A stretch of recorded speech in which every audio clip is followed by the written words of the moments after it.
Okay,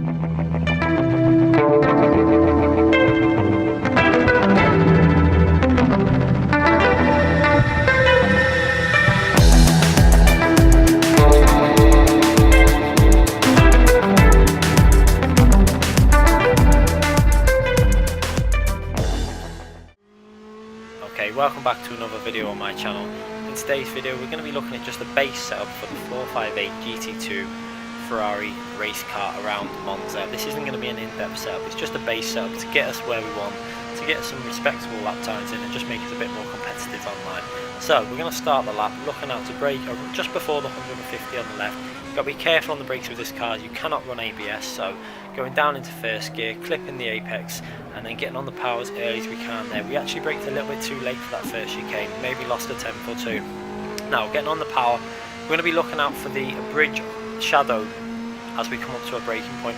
We're going to brake just before the bridge shadow as you'll see now, and we're going to go down into third gear then into second gear as we approach the corner. Be careful on the braking, and yeah, see just before we hit the shadow, braking down into second gear, clipping the curb. We actually hit that curb a little bit too hard, but we managed to keep the acceleration down coming on the exit. Now going into fourth gear, then back down to third gear for the first part of the Lesmo, staying nice and tight to the inside of the curb and then on the power as early as you can into fourth gear. Then we go back down to third gear just as you hit that 50-yard board on the left, and then powering out the corner as fast as you can on the throttle to give us as much speed now down the back straight. Now we're going to look again for our braking zone. Is going to be just as we go under the second bridge, not that bridge there, it's going to be the board over the top. We're going to brake down into fourth gear, then third gear as we go into the corner, take some of the curb on the left. Car should be nice and safe over that and stay nice and tight on that right hand side, and then on the power in fourth gear as early as you can into fifth gear just as you go over the curb on the right. Then we're going to go into sixth gear. We're going to look out for our braking zone on the left, which is going to be the 100-yard board on the left, where we're going to brake down into fourth gear, then third gear through the corner. So down to fourth gear, being careful on the braking, don't want to brake too hard, and staying nice and tight on the inside. We actually hit that curve a bit and maybe lost another tenth or two there.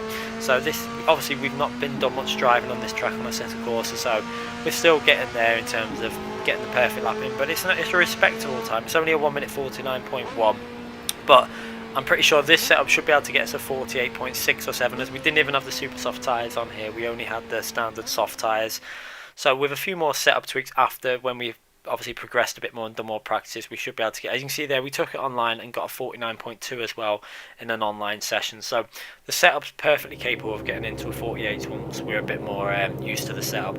Basically all we've done, we've actually just tried to basically get the gear in where it accelerates nicely in sixth gear, because this car, if you get in too high revs, it slows down. You're best changing gear at a lower rev range with this car. The tyre pressures are done for the soft tyres. Obviously if you're going to put the super soft tyres on, make sure you raise the tyre pressures, the pressures by about 3 psi on each tyre at least for the super soft tyres. The traction control we ran on the weakest setting, which was 12, and aero we ran 0.2 for this car. If you want to have traction control completely off, 0.3 is fine. If it's 0.2 is actually fine. We were matching our lap times exactly the same, and if you put the super soft tyres on, I would actually recommend using no traction control, because it'll actually be a bit faster. So just try that when you come to it. For the race though, I would probably run soft tyres with traction control on the weakest setting. We basically just tried to get our setup to give a lot of traction out the coming out the corners, but we also wanted the grip on the fast corner for that last corners. I have noticed with the last corner it still is a little bit loose. You just got to be a bit careful before you put the power down flat out, but it's still plenty of grip there. Just be a bit cautious on the throttle. Differential, we've give maximum differential to the braking, because this car does have a tendency to lock up, so we've reduced that down as much, but put it to a maximum effect. The brake pressures have actually been put on to 90%. If you go lower than that, you run the risk of not getting the stopping power. So 90 to 95%, but 95% you would have to be a bit more cautious on that brake. 90% felt like a nice balance for myself. Remember, this is just a base setup, it's not going massively in detail. This is just a setup to give you a more competitive car for basically going online, and then you can adjust the setup for yourself when you get to it. I did only spend about 40 minutes setting this up and getting it so I can go online and start tweaking it a bit more. I went online with it straight after I did it and won a race quite comfortably on the PC version, got pole position and got away off the start nicely with the setup as well. It felt really easy to drive, so hopefully you guys can improve on your time with this setup. Anyway guys, I'll leave you with the replay from that lap, and I'll be back with more setups very soon. Thanks again for watching, and make sure you click that like button if you've liked this video. Make sure you subscribe if you haven't already subscribed.